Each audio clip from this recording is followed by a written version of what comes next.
Yeah, we attended U.S. University, UPenn, and there's just the climate of what U.S. universities are today. With like protests going on campus, and then the things that we're reading about Singaporean parents like afraid to send their kids to U.S. universities because of all the unrest there.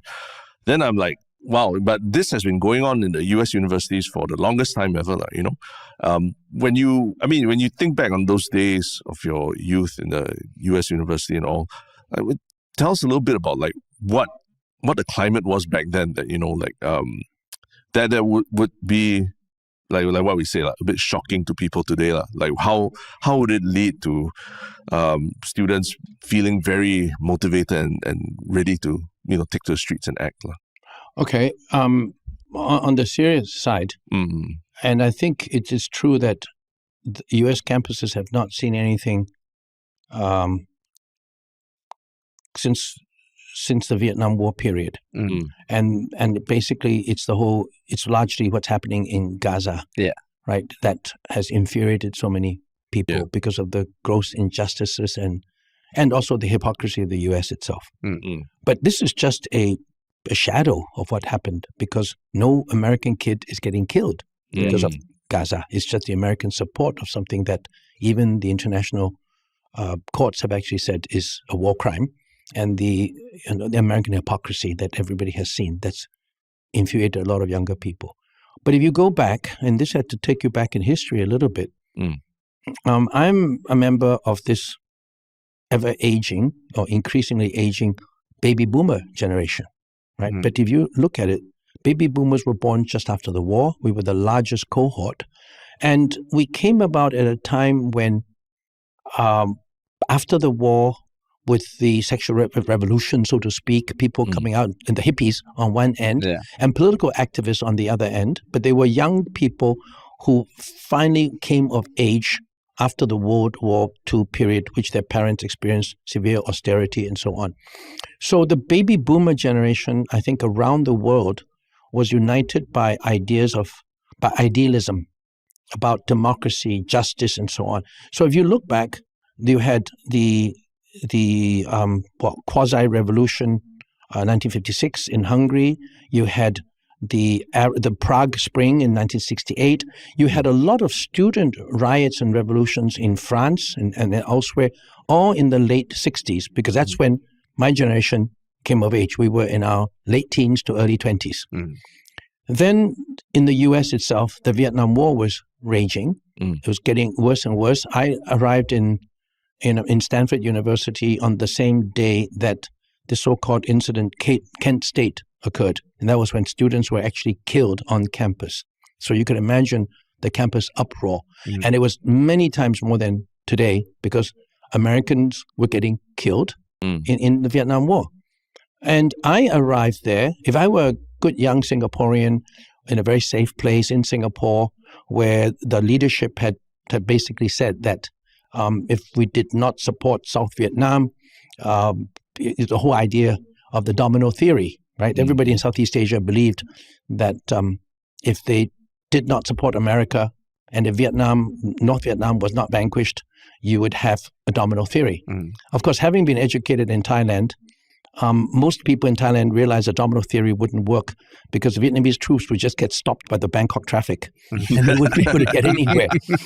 But leaving that aside, I spent my high school years in Bangkok. And then when I arrived in the US, I suddenly realized that I had been leading a very sheltered life. I did not realize to what extent Thailand was being used as a base for the Vietnam War. And I didn't realize, because I went to an international school, and mostly Americans there.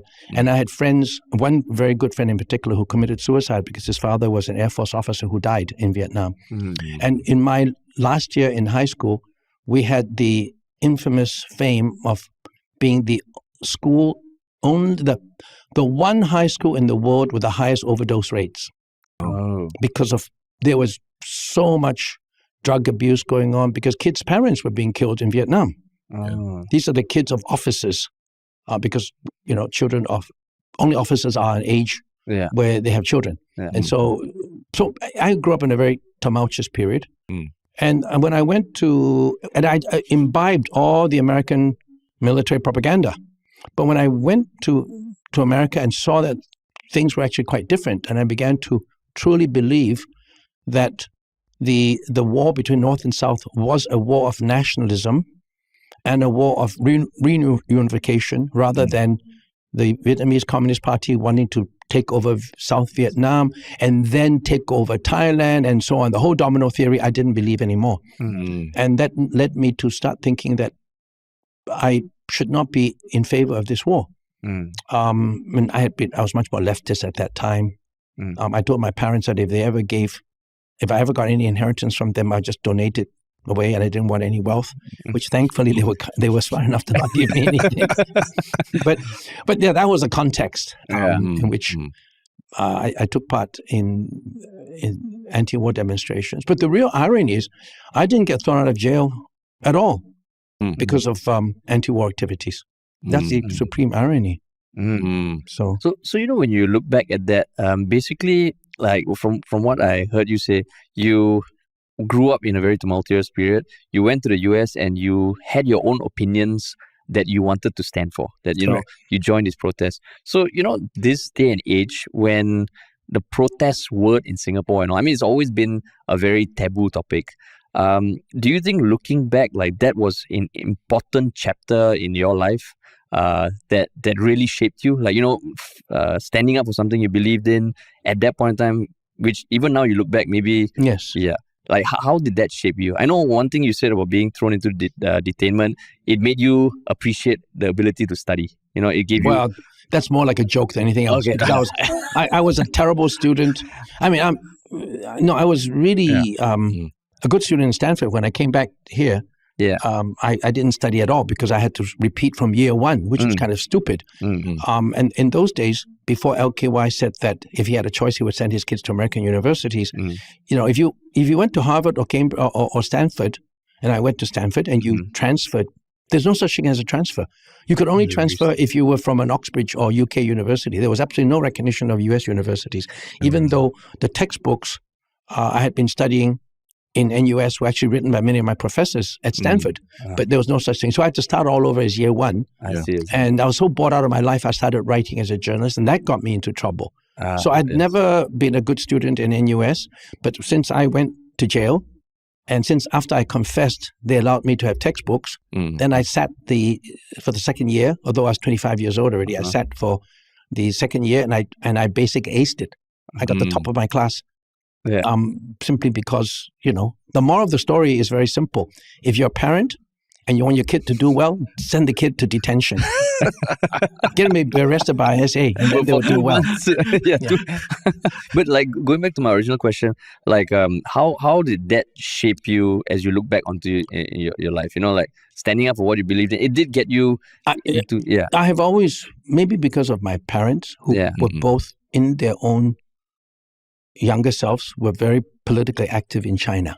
And they've always had a strong sense of social justice. And interestingly, even after I was detained, and my father knew LKY because he was ambassador to Bangkok and then to the EU, and he knew Goh Keng Swee, Rajaratnam, Hon Sui Sen all personally.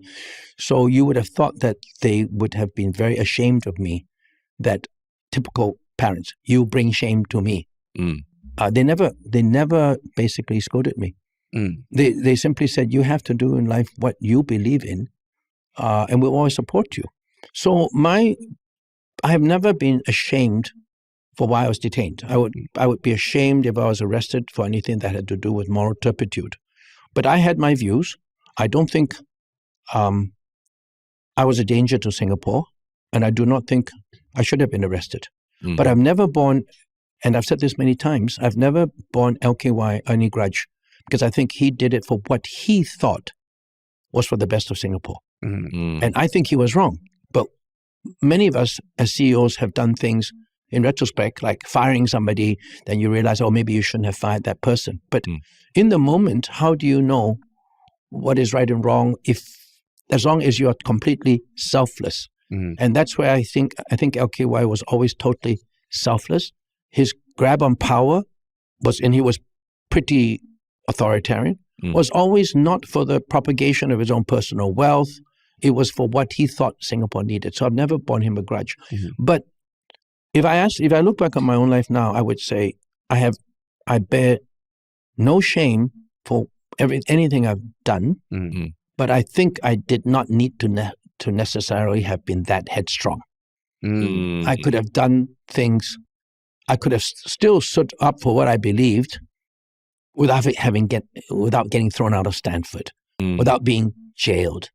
I could have done some new businesses rather than go into the business I went to when I was really green after I came back and joined my father's company, which was to build a jackup drilling rig in China that led to a near bankruptcy. So I think I've never been ashamed of what I've done, but I think I'm sometimes too headstrong a person. And at least now, I haven't yet brought the company to near bankruptcy because now I am finally, at the young age of 72, a little bit more considered in my behavior.